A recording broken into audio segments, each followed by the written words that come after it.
Olá, chegamos na nossa 10ª semana de uma igreja irresistível. A nossa característica hoje é uma igreja irresistível se arrisca.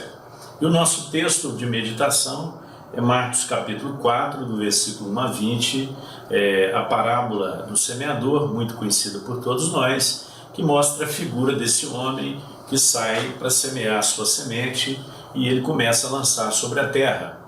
E as sementes elas vão caindo em solos diversos, mas a tarefa do semeador é lançar a semente, e ele não sabe onde exatamente aquela semente vai germinar, e não deixa de ser uma tarefa de risco, né? Então toda a nossa vida cristã é uma vida de risco. Se nós queremos ter sucesso na nossa vida, nós temos que ter coragem de arriscar. Os homens que mais obtiveram sucesso na vida foram homens que arriscaram, homens que fracassaram, inclusive, e deram a volta por cima, superaram os seus fracassos e se tornaram pessoas bem-sucedidas. Obviamente, você vai escolher um lugar para frequentar, uma igreja para se tornar membro, uma igreja que você olha para ela, vê que ela tem os pés no chão, mas ela tem uma visão de fé. Ela sempre consegue ir além daquilo que ela visualiza, ou ela sempre aumenta a sua visão. E sempre estimula a nossa fé. Eu não quero estar num lugar onde a minha fé não é estimulada, onde eu não sou despertado para almejar o crescimento, para melhorar a minha condição de vida, para melhorar a minha posição. Então a igreja certamente enfrenta muitas batalhas e muitas vezes algumas igrejas elas intimidam diante das batalhas. Por quê?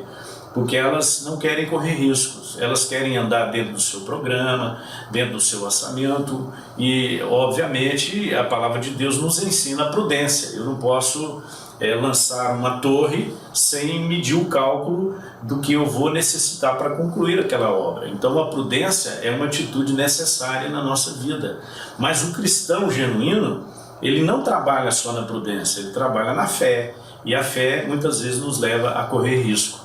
E o Wayne, ele nos dá 4 ideias interessantes sobre correr riscos. Ele diz o seguinte: comece todo risco com a palavra imagine.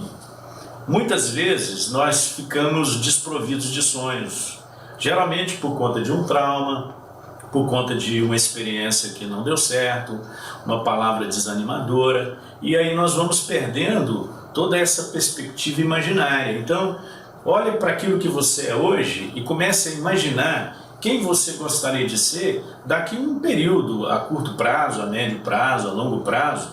Isso serve para a nossa igreja. Nós olhamos um dia, vimos o tamanho do rebanho que éramos, víamos o nosso espaço físico e imaginamos a igreja num outro lugar. E Deus foi abençoando e foi nos conduzindo para um lugar que nós havíamos imaginado. Então, ninguém avança na vida, ninguém projeta se primeiro não imaginar, se aquilo não for uma projeção do seu consciente, da sua mente. A segunda coisa é dê forma ao sonho visualizando todo o potencial. Geralmente nós ficamos só na imaginação, e a imaginação por si só não funciona. Eu tenho que transformar a minha imaginação num plano, num projeto. Então, quando eu olho para o projeto, quando eu dou forma ao meu sonho, eu começo a olhar qual é o potencial que existe naquele lugar para que nós atinjamos essa meta, esse alvo, esse sonho que nós estabelecemos. Muitas vezes, as experiências de fracasso que nós experimentamos na vida, elas nos fazem olhar para as nossas fragilidades e para as nossas fraquezas, e nós perdemos a visão daquilo que é o nosso potencial, aquilo que Deus vê em nós e que muitas vezes nós não enxergamos. A terceira tarefa nesse processo de correr riscos é desenvolver uma inclinação para a ação. Então eu posso imaginar, eu posso sonhar, mas se eu não agir, as coisas não vão acontecer. Então a ação, ela tem a ver com a nossa fé em prática. Então, o que nós sonhamos? O que nós projetamos? Então, qualquer pessoa que chega num ambiente cristão, numa igreja, numa instituição ou numa denominação, e percebe que essa igreja, ela não apenas imagina, sonha, mas ela tem ação, ela pratica, ela corre atrás, essa igreja se torna irresistível. E para finalizar, ele coloca: permaneça no curso. Muitas vezes nós nos perdemos porque as tempestades vêm, as dificuldades vêm e nós retrocedemos. Como fez o povo de Israel com relação ao Egito. Eles estavam no Egito sendo penalizados, sofrendo, castigados, e eles saíram do Egito e foram para o deserto a caminho da terra prometida. E quando as situações se tornavam adversas, eles olhavam para o Egito, então eles retrocediam. Então é importante que nós mantenhamos o curso, que jamais olhemos para trás. E, para finalizar, tenha como objetivo a grande colheita. Este semeador, embora algumas sementes caíssem à beira do caminho ou entre as pedras e espinhos, uma semente caiu em boa terra. E a Bíblia diz que ele colheu a 100 por 1. Então o resultado final é a colheita.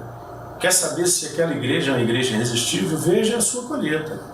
Veja se pessoas estão sendo transformadas pelo poder de Jesus naquela igreja. Se aquela igreja está em franco crescimento. Obviamente o crescimento não é o nosso propósito maior. O nosso propósito maior é a comunhão, é amar a Deus, e o crescimento ele se torna uma coisa consequencial e natural da nossa forma de viver. Então aproveite esse tempo e trabalhe com o seu pequeno grupo, desafie o seu grupo a correr riscos.